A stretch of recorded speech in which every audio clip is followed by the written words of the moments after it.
Hello and welcome to another episode of The Well-Appointed Mystic. This is a video that I have been wanting to make for like a month, but I have traveled a lot this month for various like fountain pen and stationery events, which is my other life, secret other life. It's not really secret. And then on top of that, I came down with not one, but two colds.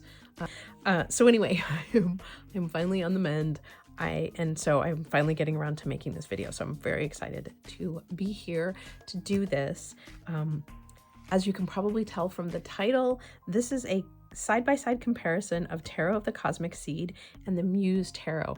I heard someone briefly mention that they thought that this would be a really good comparison. I don't remember if it was in my comments or if I had heard it on someone else's channel, but I was like, I don't think I've ever seen anyone do that. I'm going to do that.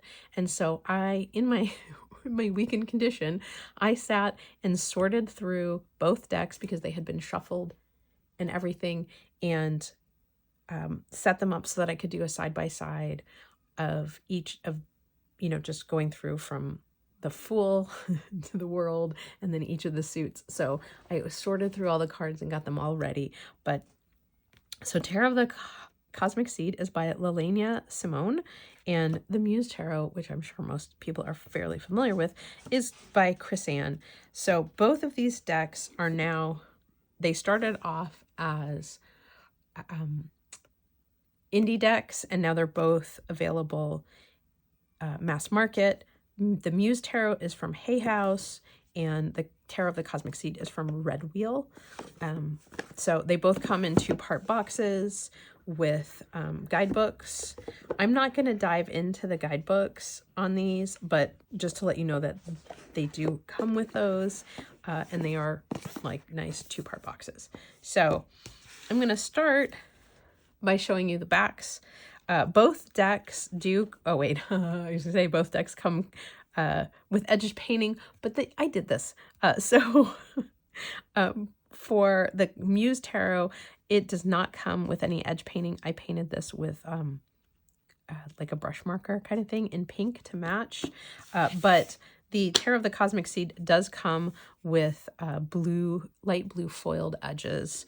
So just for start, and the back of them are foil design. So from a production standpoint, there's a little bit more money, I think, put into this deck. It's also a little bit thinner. Like the cardstock is a little bit lighter weight. For me, this is a good thing. I have tiny, tiny baby hands. So I can do that with this. The classic cardstock is pretty bendy now, and part of this is probably I've used this deck quite a bit, but the Muse is your sort of classic Hay House cardstock, but it is tarot sized, as opposed to some Hay House decks which are larger. So let's flip these over. So this is something that I wanted to do specifically because I wanted to sort of look at these side by side. I've done a video earlier, and I'll leave it in the cards or whatever, up there, about the Muse Tarot being a deck that I owned and then I got rid of and then regretted it and got it back. And then not too soon after that, I got a copy of the Tarot of the Cosmic Seed, which has a similar vibe. And so now I'm back to, did I jump the gun repurchasing the Muse Tarot? I don't know.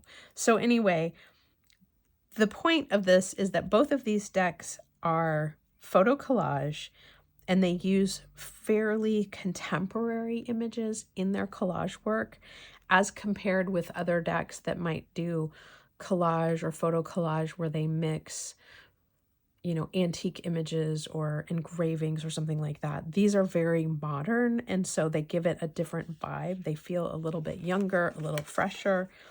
So looking at the Fool in the Tarot of the Cosmic Seed, they call it the Wanderer, which I think is interesting. This is a case where I can never decide if I care when some of these cards names get changed or whether it bothers me, because I have like the meaning is still the meaning of the Fool, essentially, were I to pull this card. So why not just call it the Fool? I know that, again, some people have associations with the word fool, so I can see why they may have wanted to change it for that reason. But I don't really, it's like one of those things, like once you've done a lot of tarot, like you have a very specific point of reference for the word fool, where it's like immediately thinking, like if someone called me a fool, I'd be like, really? I'm just taking that step off the bluff? Like, hopefully that little puppy dog will keep me from falling off. But yeah, so like we have a very different interpretation, I think, than like what a lot of people would. So anyway, I do feel like just looking at these, that the Tarot of the Cosmic Seed does feel a little more like standing on the precipice kind of thing, where the Muse Tarot, she looks more like she's just, I guess this is supposed to be like this cliff edge here where the sun sparkle is. So, you know, and the ladder, but it's, to me, this just looked like a sand dune. It's, you kind of really have to look to see that little gap there. So the Magician, you know, I mean, like if you play that whole game of like, which one, like, do I immediately like respond to faster and like better? I really like this Tarot of the Cosmic Seed Magician card. It is, I mean, it has all of the elements, the earth, air, fire, water, the hands pointing up and down, the brain to the heart. Like, I feel like it's just like a really quick read. This one is really sweet, and I like the use of the sort of spheres as representing earth, air, fire, and water.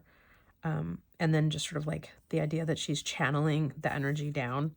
So, I mean, my gut instinct right away, like I like the Tarot of the Cosmic Seed, but I can appreciate the Muse Tarot's version.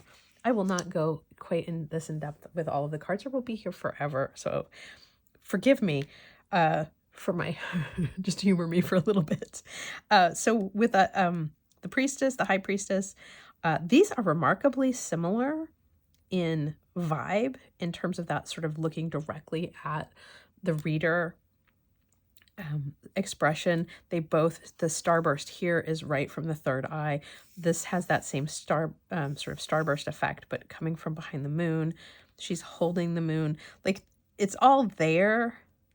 I see the pomegranate more here, but you know, I mean, like essentially all the elements. I love the snakes for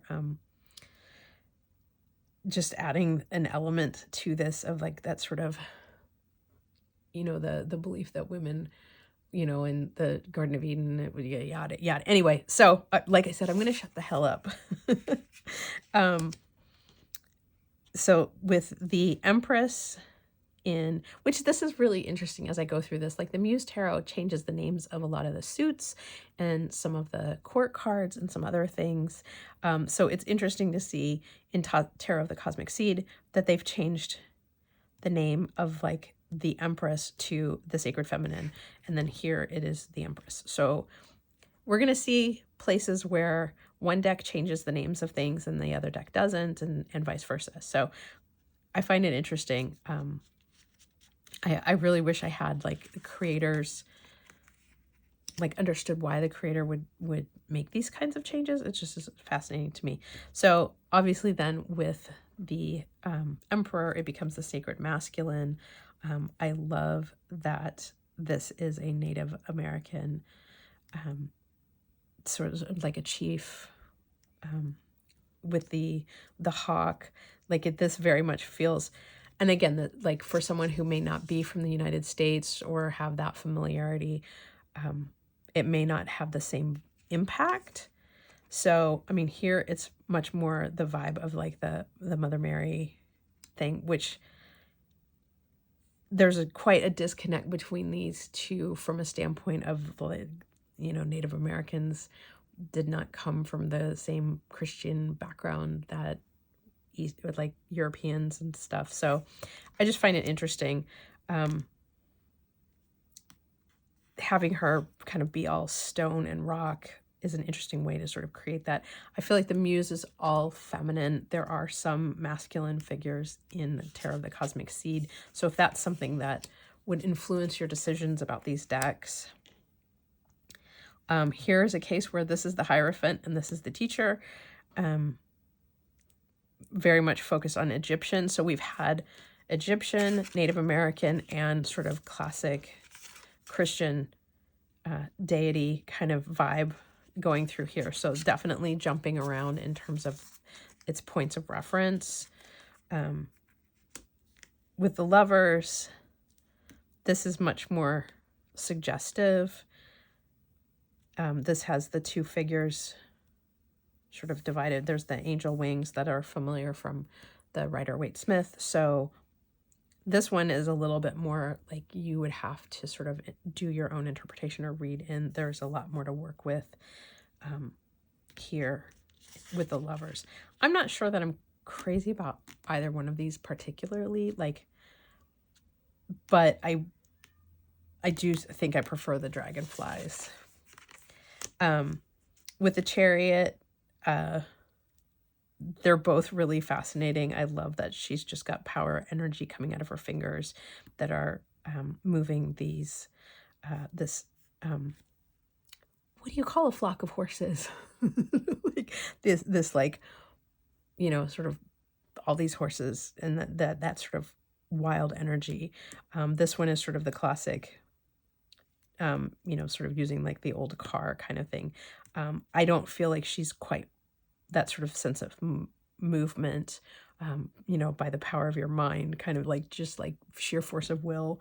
It looks more like her car stalled out on the side of the road. With Strength, I think these are both really lovely and kind of do the same thing. This one, again, with a more Native American, indigenous person kind of vibe, I feel like just opens this up to more people.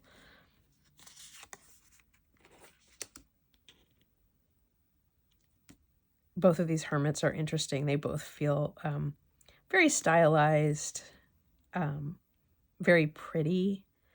You know, we're so used to the hermit being sort of the old man with the beard kind of thing. So kind of envisioning the hermit as being, you know, a female figure who has taken time for herself. You know, this much more feels like yoga pose kind of thing, where this feels just more like taking time for yourself, maybe meditating.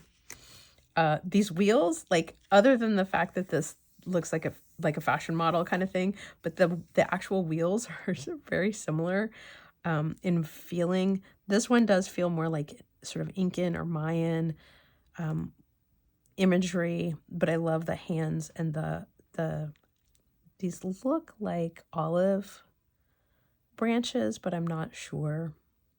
If anybody knows, please leave it in the comments. I would love to have more detail, but I feel like these both kind of accomplish the same thing.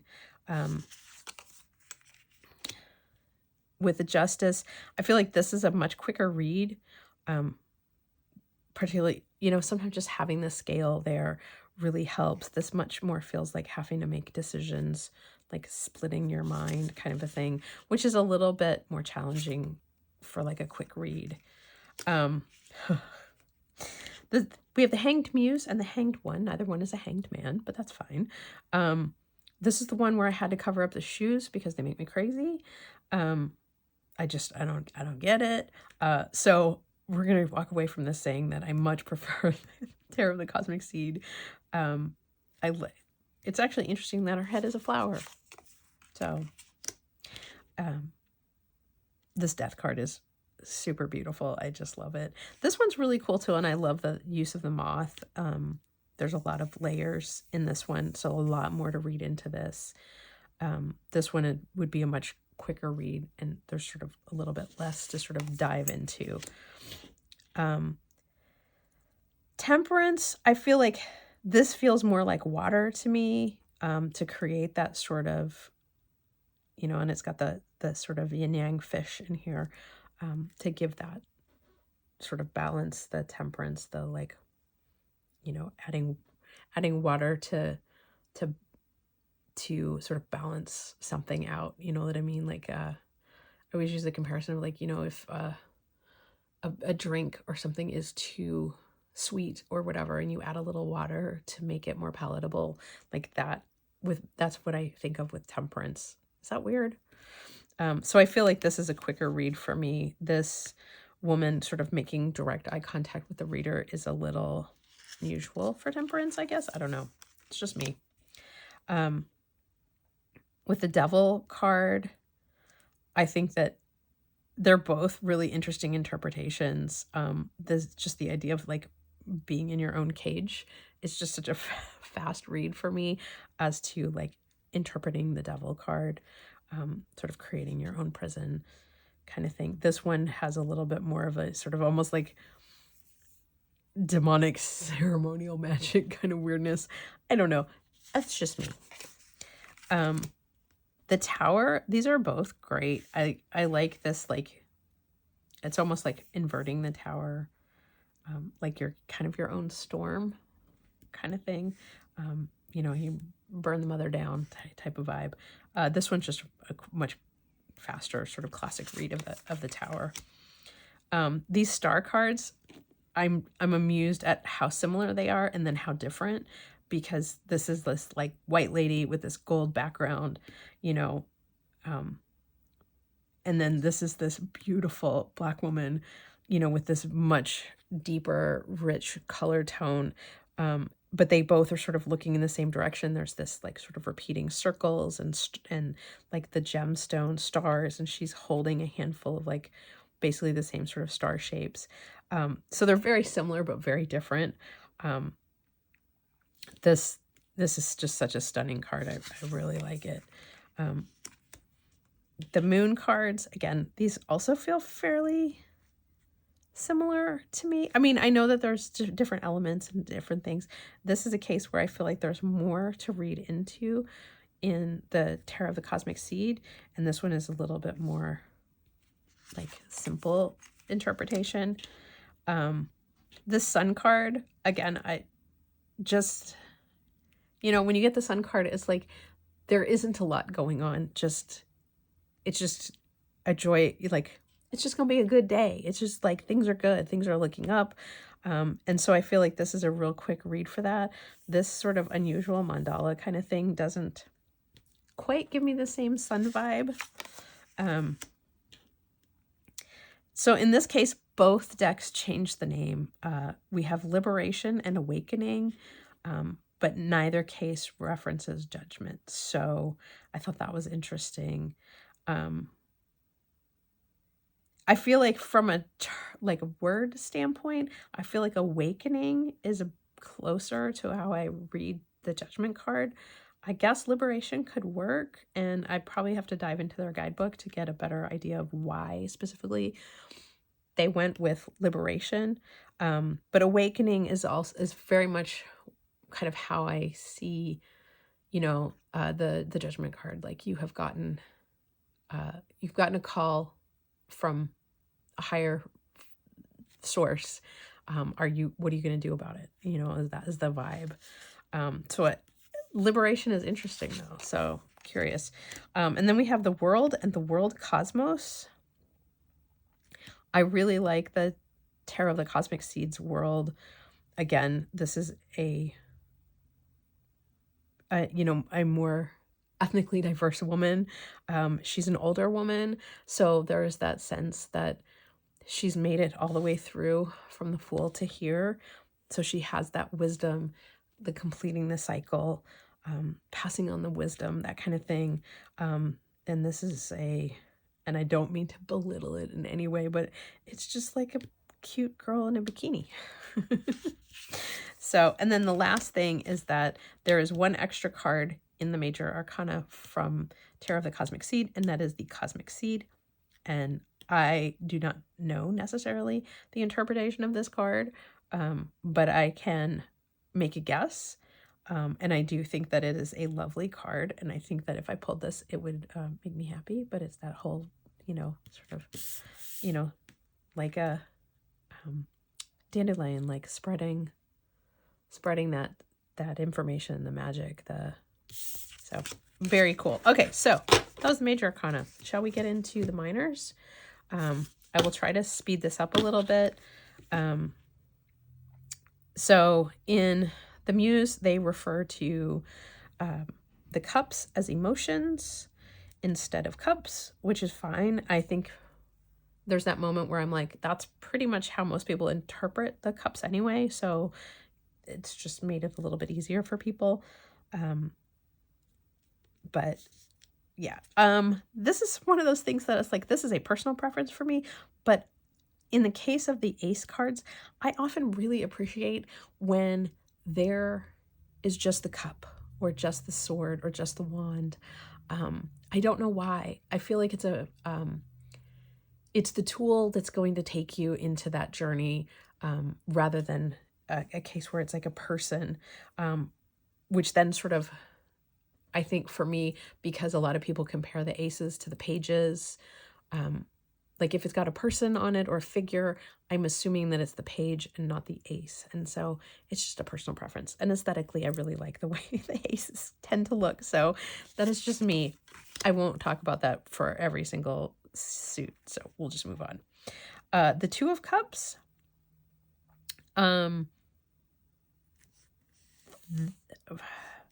This one feels to me more like sort of that meeting of familiars kind of a thing. This one, I don't get that quite the same way. Like that whole sensation of like meeting somebody who you totally click with, whether it's a work person or a friend or a relationship. But like for me, the Two of Cups is probably the most romantic card, regardless of whether it's romance or friend or work relationship. Like you meet somebody and you just click. So this has more of that like swimming in the same waters kind of vibe. The Three of Cups. This one cracks me up. This is a little more vintagey than I've seen throughout the rest of this deck, but I find it incredibly charming. I love this. Like I love the Three of Cups for that feeling of getting together with friends, of that sort of vibe. This does not have that. They don't feel like they're interacting. It just feels like she's a triplet. It's a beautiful card, and I think it's really pretty. I love the color, the contrast between the blue and the gold. It's lovely. This one makes me think like, I'm going to go hang out with my girls, you know? So both of these, I think, accomplish the same goal. This feels much more classically RWS, Four of Cups, but this gets across the same point, that sort of sense of ennui. The Five, this one really hits at the emotion of that sense of loss, a lot more than this. This just feels pokey, but that might be better, like for what your circumstances are. This is a very, probably feels the most painful to me, but interesting. The Six of Cups, this is one of the cards in this deck that has always bothered me. It just feels so much like that sort of, like I bought a CD of clip art with this like girl holding the disc that's looking into the, you know, sort of looking into the past of this like kid in aviator goggles on a, it's like, this just feels too trite. I hate to say it. I'm sorry. My apologies to anyone who loves this card. But it makes it for I don't get to the message fast enough. I kind of get hung up on this. Why is this kid wearing goggles?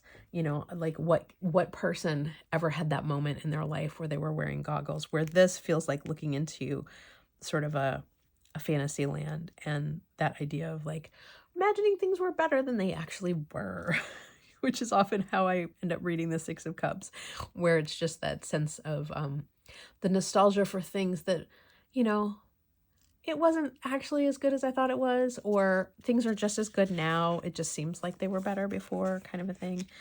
I am a lover of a Seven of Cups. That's just a classic Seven of Cups with all the little items. For me, it's like, it just is such a quick read for me. And that whole thing, like, well, we got way too many things to choose from kind of thing. This one, she's just looking and trying to decide between a bunch of goldfish, which I guess kind of works. I mean, like, they have different things. One has a little sharky thing. One looks like like he's got a bandana on his head. This one has like a little wreath. So they do keep some of the elements from the classic RWS.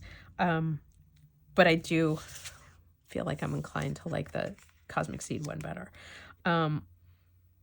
The Eight of Cups, these are both really peculiar to me. I don't know which one I like better. They're really interesting. This feels like an eclipse, which is sort of big emotional moment kind of a thing. It's just interesting. These are really unusual. The Nine of Cups, this is almost like leans into like Pippish in terms of that idea of like having everything kind of thing. This one's a pretty good Nine of Cups too. I do like the little Aladdin's lantern there. And then the 10, I love this like little family thing. It's sort of such a classic 10 of Cups thing. But this has that sort of like the big show at the end of a MGM musical, like the big finale kind of a thing, which is it kind of works. It kind of works. I kind of like both of those. So now we're going to get into this, and I won't go into quite as much detail with the others because I'll talk through most of it here. But so with the Muse, they are classic page, knight, queen, and then they change the king to Muse. And then with the Tarot of the Cosmic Seed, we have messenger, action, nurturer, and mastery. So it's, again, this goes back to like, it's the same idea. I'm actually really glad that the Muse Tarot didn't become the messenger of emotions. Like, I feel like that'd be too many changes. But so we have the Page of Cups. And while this one has sort of the classic fish in the cup, this one, she has like a little hole in her, between the tentacles. This is a very weird one, and I feel like there's a lot that you could dive into with this one. This one feels a little bit more classic. While I like that this is a male figure, male presenting figure, there's not the interaction that I like to see with, especially if you put the fish in the cup. So it's just a personal preference. Of these two, as much as this is a quick read, this one's fascinating to me. I really like it. So in this case, with the Muse Tarot, I believe there is a horse in all of the Knight cards, which I always find, like, I always appreciate for some reason, because I do feel like it gives such the sense of motion. This feels a little bit more staid in terms of the motion. This looks like a boat filled with flowers, which is okay, because when you think about the Knight of Cups, this is the, sort of, for lack of better, quick reference, lover boy. It's the one who's always, thinking with their heart, and like sort of jumping into things because they oh my God, I'm madly in love with this thing. But this is a little bit slower moving, I think, showing a boat rather than that sort of riding in on the white stallion kind of vibe. So with the Queen of Cups, or the Nurturer of Cups, or the Queen of Emotions, with these two, I like that in this case, the Nurturer is not necessarily female presenting. I think it opens that up quite a bit.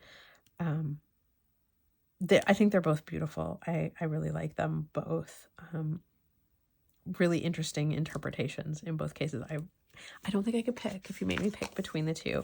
And then this is the thing that always like grinds people with the Muse Tarot, is that the King or Muse cards are horizontal instead of vertical, and they're basically essentially like mirrored. So I think most of them are.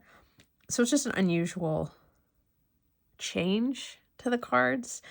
And then this King of Cups is everything. She's just amazing, and I love this card. And so if I was going to have to pick at this point, I would definitely pick Tarot of the Cosmic Seed, because she's amazing.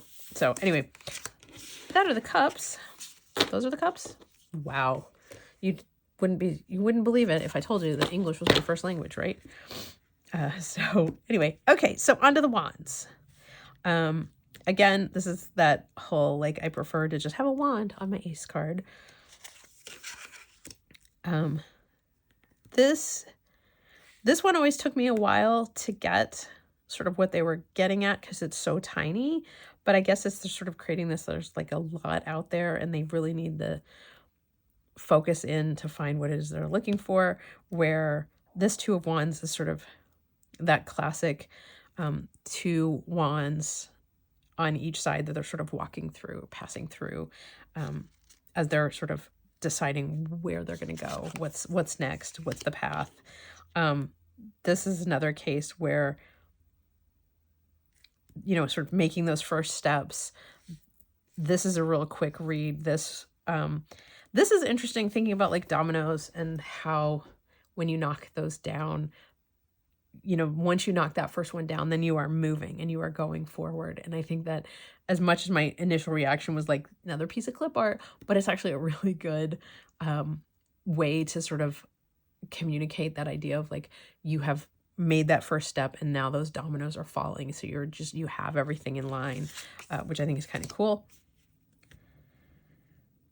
The 4, this one for some reason feels more celebratory and more, to me, even though there are no figures in it, this one feels, I guess there's some celebration. They've got the like little lights up here, but this is again a case where I'm leaning towards the Cosmic Seed. This 5 of Wands, this one never felt 5 of Wandsy enough to me. This definitely does. I realize it's only one snake in here rather than several figures or characters sort of competing against each other. But it definitely has more of that stress or potential stress. So interesting. The 6 of Wands. Again, this feels more celebratory. Like crowned, given this golden, they both have this golden halo. That's kind of cool. I mean, like seeing them side by side, you know, she's got the gold star, so it's a quick read to sort of that idea that like you've achieved something.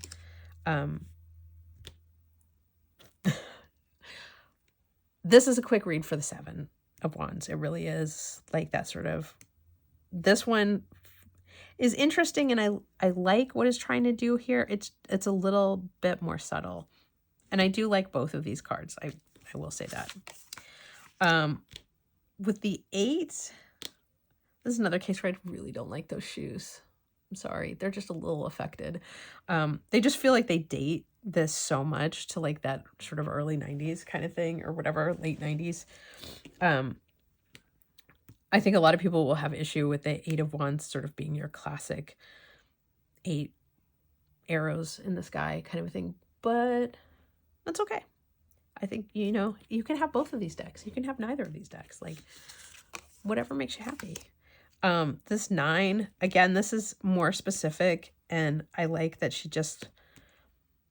looks like she's just the last stand. This one feels, I feel like I'd have to, you just have to know the meaning with this one. It doesn't feel quite as like, you know, holding the last stance kind of vibe. And then the 10, I like that not only has she got her 10 wands, but, you know, she's also having to make sure that she's got her child taken care of as well. This one, she's gotten like all these oxen to carry her other vessels. So I don't know. Does it feel as much like that sort of responsibility and burden type of thing? I don't know. So now we're onto the page. This is, again, a case where he is amazing and I love him. And so I have that moment where I'm like, okay, I have to focus on this card. I'm sorry. He's great. He's the winner. Like, I don't mean to pick favorites, but I'm picking favorites. just the energy, and he looks like motion and movement. She's got movement too, and the cats and this weird cloud, like there's a lot to interpret here, and I do think that they're good. Are these cards the exact same size? Like maybe I just make a deck of all of them. Look at that, they're exactly the same size. Maybe I just cherry pick out my cards. So here we again is the case with the knights. This one does actually, I mean, the fact that this horse has, you know, basically flames coming off of his mane, has that energy, the fireworks, like that burst of, you know, of inspiration, is such a cool way to do it. So I really like this one. The motorcycle with no driver is interesting, but the sun, and there's something there. I do think in this case I like the Muse one better. Wow, I don't know that I could pick one of these. These are both great. For the Queen of Wands, they're both wonderful. I like that she's making direct eye contact. It has that sense of strength, and confrontation that I sometimes think of with the Queen of Wands. Like, she's gonna tell it like it is. She's looking you right in the eye. And then we have finally the King of Wands. And again, these are really interesting.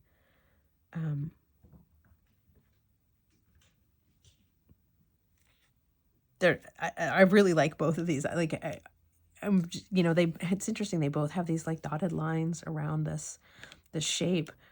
So, I mean, this is why I think people talk about these decks sort of at the same time. There are a lot of similarities visually, and I think it's just what inspires you the most, as to which deck you're going to favor, or if these even mean anything to you, you know? So, okay, we're on to pentacles, coins / materials. And so we have the ace.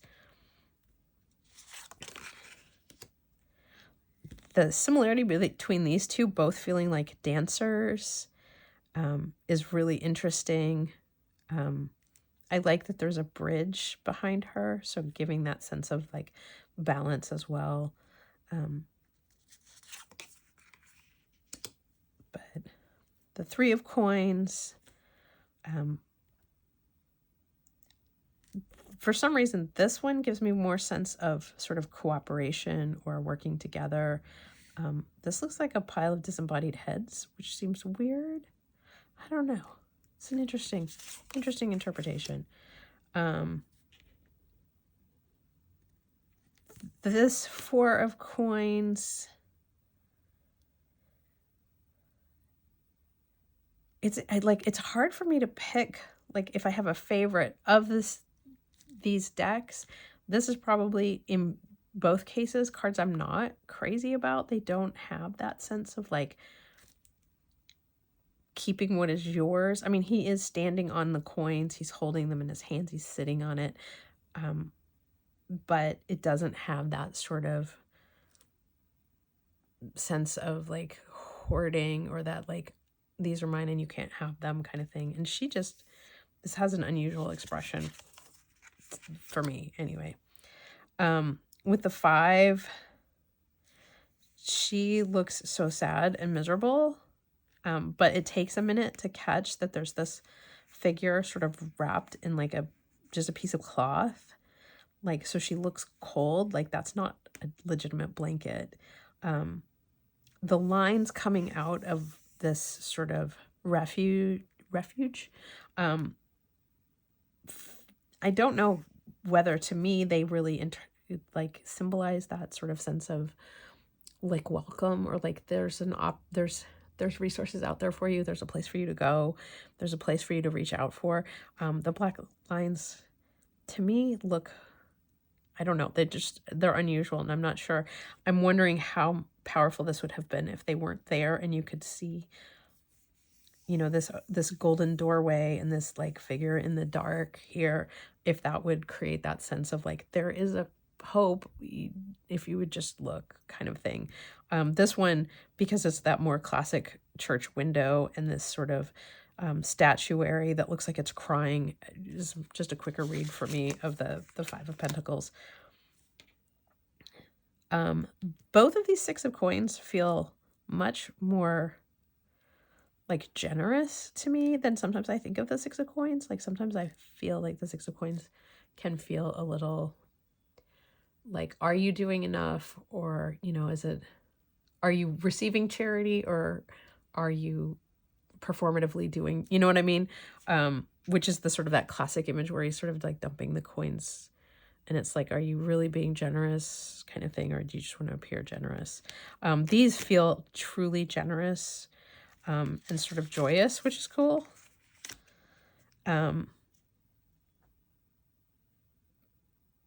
This 7, I feel like, is a quicker read, where it feels like that there's things growing, and making progress. This is more like a path. I can't tell if she's picking the flowers or putting them down. This is probably the least collagey, I think, on this deck. It really is just this photo of all of these like buttons, just sort of represent the coins, and some flowers, and that sense of like creative mastery of sort of like, you know, you're going to sew on all those buttons kind of a thing. You have to, you know, the process of doing it is how you become an expert at it. This one, is she yo-yoing? I don't know. Anyway, with the 9 of Coins, this is so much the sort of classic image to me of, you know, the woman with the beautiful bird in this garden. Less so on the Muse deck for me anyway. The 10 of Coins, I think these are both really interesting interpretations. This is the this family of elephants, which I think is a great way to sort of tell the story of the 10 of Coins. This one is a whole slew of people around this tree, and because there are so many people and they look different, it definitely communicates to me that sense of there being a lot of different, you know, like that is not just family, it's that what are you giving to the world, what are you adding? So then we're into the court cards. We have the Page of Coins. I'm going to speed this up. I'm sorry this is going so long. Thank you for, if you're still watching, thank you. So with the Knight, this is definitely a quieter, which makes sense. Like when you think of the Knight of Pentacles, it's a little more sort of, I don't want to say plodding along, but you know, there's more thought, more consideration kind of a vibe. With the Queen, this is a very unusual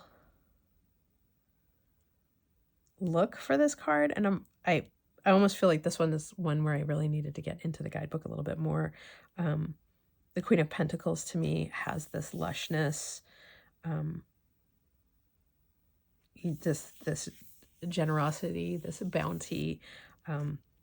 This is a figure or a circumstance where they're working to make sure that everyone is taken care of, everyone has what they need. And then finally the King of Pentacles. And they're both unusual. I'm not sure how I feel about either one. It's interesting, as I've gone through each of these decks, and gotten to the Kings, those are the cards that I stumble with the most, trying to decide how I feel about them. Okay, last ones. Thank you for putting up with me this long. I really appreciate it. So these are the swords. In the Muse Tarot, there are the voices. This is a case where I kind of like, it looks like she's getting a poke to the head, which is sort of what I always think of when I think of the Ace of Swords. Like a sort of a swift kick to the head, like an idea that wakes you up in the middle of the night, or, you know, something that comes to you in the shower type of thing. This has the crisscross kind of vibe that you usually get with the Two of Swords. Here, the swords are below, and she's blindfolded. So it doesn't have quite that same reaction, the same feeling of the woman sitting with crossed swords. She's blindfolded here too. So it does, they both have that like making tough decisions kind of vibe. I know lots of people dislike the heart stabbed with 3 swords, so I think that this is probably similar in that vein. This one is more of that sort of sense of anguish. Just when things, like I know lots of people have different interpretations of the 3 of Swords. My feeling about the 3 of Swords is, even though we're talking about the intellect, we often get emotionally bruised when something doesn't work out, when things have gone wrong, when we have been wronged. So we feel it in our heart, even though in our heads we know that maybe we needed to be scolded. Maybe we needed someone to kick us about, you know, like that we had been lazy and we shouldn't have been, you know, those types of things. So I'm okay with either interpretation or either card in the 3 of Swords. With the 4, I guess this feels more restful. This is, I mean, I don't know. This is basically saying take a seat, which I guess is okay.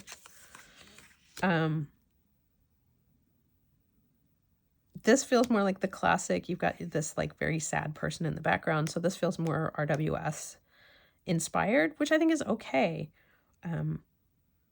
This one is there's a lot going on here. You've got the olive branch, which I think is interesting. If you think about like the 5 of Swords being the case where someone has wronged you, this definitely focuses on the how do you move forward kind of a vibe. So looking at the 6, this is, again, going back, this feels more classically RWS. She is in a boat and she's got her swords and she is getting out. She's leaving her circumstance and going towards the rainbow. This one is interesting in that it feels so very different. Like walking off of the palm. So it's like, if this is our figure, is this sort of like a deity or a spirit giving you a helping hand to cross this sort of pointy circumstance and land safely on the other side? I don't know. That was my long-winded interpretation. So with the 7, the foxes are an interesting way to sort of tell that story of, you know, being a little sly, taking what you need kind of a thing. And I think this is the card that a lot of people have talked about when you flip it over. In reverse, she has this much scowlier look and the foxes are just scary and yelly, where when you look at it this way, she's much sweeter face and the foxes are more gentle looking, which is interesting. I'm assuming that there are reversed meanings, but I do think it's that dichotomy of the 7 of Swords. Like sometimes you have to take what you need and sometimes you have things taken from you kind of a thing. You know what I mean? Like it's that, you know, which circumstance is it? Are you taking what you deserve and what you need, whether it's from a circumstance or a situation, or have you overstepped? So that's my 2 cents on the 7 of Swords. The 8 of Swords, both of these, I think, get the job done. She's sort of wrapped in the stripes. And, you know, so obviously it's, you know, it's like she's wrapped in something of her own making, her own imagination. This is, you know, this figure sitting on a cloud surrounded by these swords. So definitely a case of like, look up and see that whatever circumstance you're in, you can get out of. This 9 of Swords, I feel like this has a bit more with the spider, a bit more of that vibe of things that we're afraid of, things that wake us up in the night, you know, that kind of thing. This one feels so sweet. And like this little figure sleeping here in the front does not look like she's having a bad dream. Like, as opposed to sort of your classic, like, oftentimes it's that anxiety, anxious, fear, crap that's waking us up in the middle of the night. So I feel like this has a bit more of that. She does look like she has her eyes open. So the 10 of Swords, this one, I mean, like, just having the Scorpion in here is a little like, okay, that's pretty bad. The swords are definitely handled in more of a Pippi sort of way. So I feel like this gets away from that figure being stabbed repeatedly by swords. This one does it more sort of visually, where she looks like this, this series of sword tips have sort of punctured her in various ways. So this is probably a little more gruesome than this one. Although if you have a thing against scorpions, it's probably a 50-50 thing here for you. So, but yes, I think the flowers on this one gives you a little bit of that sense of like the worst has already happened. You know, but there's, you know, there are things in the future that'll be better. This one doesn't have quite that sort of, it's pretty dark. So anyway, that's my, okay. So with the Page of Swords, this figure looks way too fashion model-y for me. There's just something unusual. I mean, it's always great when you see a figure with glasses, because in most cards you don't see that. So like at a certain point it does represent some people, but she's just so fashion model-y that I have a little trouble with it. This one is much sweeter. I feel like it works better, and I don't get hung up on looking at this model. And I have nothing against fashion models. It's a hard job. I wouldn't want to do it.